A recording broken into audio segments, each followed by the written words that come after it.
¿Qué es el arte paleocristiano y bizantino?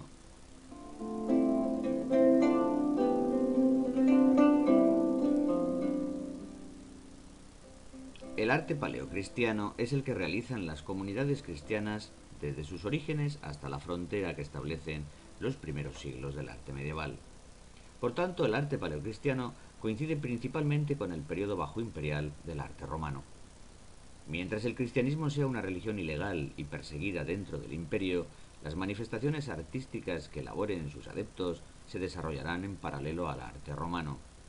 Pero cuando la religión cristiana se oficialice a partir del Edicto de Milán, en el año 313, el arte paleocristiano se convierte en una derivación singular del arte romano. En cualquier caso, esta estrecha vinculación entre el primer arte cristiano y el arte romano explica la continuidad clásica que define al arte paleocristiano, tanto en el campo de la arquitectura como en las primeras iconografías de la nueva religión. En el ámbito de la arquitectura es precisamente un edificio de raigambre romana, como es la basílica, el que se convierte en prototipo de los primeros templos cristianos. Nace así la Basílica Paleocristiana, un edificio de planta rectangular, de 3 o 5 naves longitudinales, la central más alta y ancha que las laterales, con un ábside semicircular al final del pasillo central que concentra el foco principal de la liturgia cristiana. La amplitud del espacio facilitaba la celebración de unos cultos religiosos basados en la reunión de la comunidad, y su estructura en longitud, desde la entrada al ábside a través de la nave mayor, transmitía el simbolismo de un significado místico de camino hacia Dios. San Pedro del Vaticano, Santa María la Mayor o la iglesia de Santa Sabina, todas ellas en Roma, son buen ejemplo de ello. Con todo, este modelo basilical será muy frecuente en la mitad occidental del imperio, pero no tanto en la parte oriental, en la que se afianzó una tipología constructiva de planta centralizada. Es el caso de templos como la Iglesia de la Natividad de Belén o el Santo Sepulcro en Jerusalén.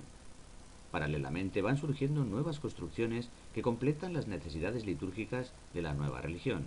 Sería el caso de edificios conmemorativos o funerarios, como los mausoleos y los baptisterios. Les caracteriza a todos ellos su planta centralizada. Ejemplos conocidos serían el mausoleo de Santa Constanza en Roma o el de Gala Placidia en Rávena. En cuanto a la configuración de una iconografía particular, se va fijando con lentitud.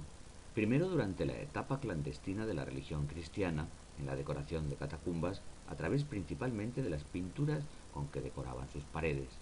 Posteriormente, ya legalizado el cristianismo, utilizando como soportes principales la decoración en relieve de sarcófagos y la ornamentación de mosaicos, que a diferencia de los romanos, sirven como ornato mural y no como pavimento. En cuanto al arte bizantino, es una evolución del arte bajo imperial romano, desarrollado en la parte oriental del imperio.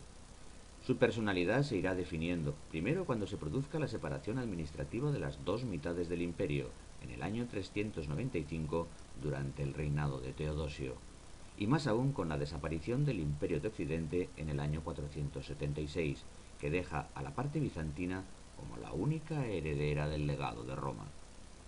En cualquier caso, el desarrollo del arte bizantino se prolonga ampliamente en el tiempo, paralelamente a la propia longevidad del imperio, que durará hasta la caída de Bizancio en manos de los turcos en 1453. Su expansión territorial también será grande, considerando las dimensiones que llegaría a alcanzar el imperio bizantino en sus fases más gloriosas, desde los confines occidentales de Grecia y algunos puntos de Italia hasta Egipto, Próximo Oriente y el amplio marco de las estepas rusas. En todos los casos, el arte bizantino está determinado por la perfecta sintonía entre el poder político y el religioso, dando lugar al fenómeno del césaropapismo, o unión en la persona del emperador del control de los dos poderes. De esta forma, el arte bizantino aúna el simbolismo religioso con el boato y la opulencia de un arte majestático. La arquitectura bizantina combina sabiamente los modelos de tradición occidental, basilicales principalmente, con los orientales de planta centralizada, sin perder en ningún caso la herencia romana de monumentalidad y nivel técnico, sobre todo en la construcción de bóvedas y cúpulas de gran complejidad, dando así lugar a ejemplos tan emblemáticos como la iglesia de San Vital y sobre todo la Iglesia Imperial de Santa Sofía, en Constantinopla. Modelos basilicales de tradición paleocristiana se siguen construyendo en la parte más occidental del territorio bizantino, como ocurre en las basílicas de San Apolinar Nuevo y San Apolinar in Clase en la ciudad de Rávena. La larga evolución del imperio y su expansión territorial, que lo pone en contacto con otras culturas y sustratos artísticos, dará lugar a edificios singulares que conservan la centralización de los espacios, las decoraciones de gran suntuosidad, a base habitualmente de mosaicos y teselas doradas en sus interiores, y la proliferación de cúpulas en las cubiertas, que en la parte rusa del imperio se convierten en característicos cupulines bulbosos. El monasterio de Osios Lucas, en Grecia, San Marcos, en Venecia, o las iglesias de Santa Sofía, en Kiev, o la Catedral de San Basilio, en Moscú, responden a este modelo en la evolución de la arquitectura bizantina. La expresión plástica del arte bizantino está condicionada por el fenómeno de la crisis iconoclasta, es decir, la prohibición expresa a la realización de imágenes durante un amplio periodo histórico que ocupó los siglos VIII y IX y que supuso además la destrucción de buena parte de las imágenes que se habían realizado hasta entonces. La medida pretendía frenar la proliferación de los iconos, cuya devoción inundaba las iglesias de donaciones y riquezas, amenazando con derivar en verdaderas idolatrías. De ahí la medida del poder político por acabar con estas imágenes, sin olvidar que también tuvo su influencia la irrupción en Oriente de un arte iconoclasta como era el musulmán, lo que afectará también a la valoración de la imagen en la religión cristiana. A pesar de todo, la crisis iconoclasta no pudo acabar con la enorme importancia del icono bizantino, cuya iconografía y características formales se expresan principalmente a través de la pintura y el mosaico. El icono resulta un modelo estereotipado y de representación reiterativa, sobre todo después de la crisis iconoclasta, y de una incontestable belleza. Iconográficamente se generalizan dos temas principales: la imagen de Cristo como Pantocrátor y la de la Virgen como Theotokos o Madre de Dios. Estéticamente, el icono bizantino se identifica por sus imágenes estilizadas y elegantes, propias de un arte elitista y refinado como es el bizantino, pero además con una tendencia a la simbolización idealista propia de una expresión religiosa.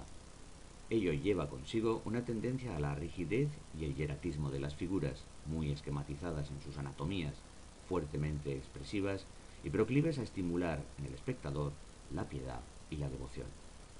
No faltan algunos convencionalismos característicos muy habituales también en las escenas de conjunto, como la isocefalia, la frontalidad en la disposición de las figuras, la colocación de los pies en forma de V, composición en horror vacui, la repetición de gestos y posturas, el hieratismo, la planitud cromática, la rigidez y la falta de movimiento, la perspectiva ptolomeica o de líneas divergentes y la desproporción jerárquica en función de la importancia de los personajes.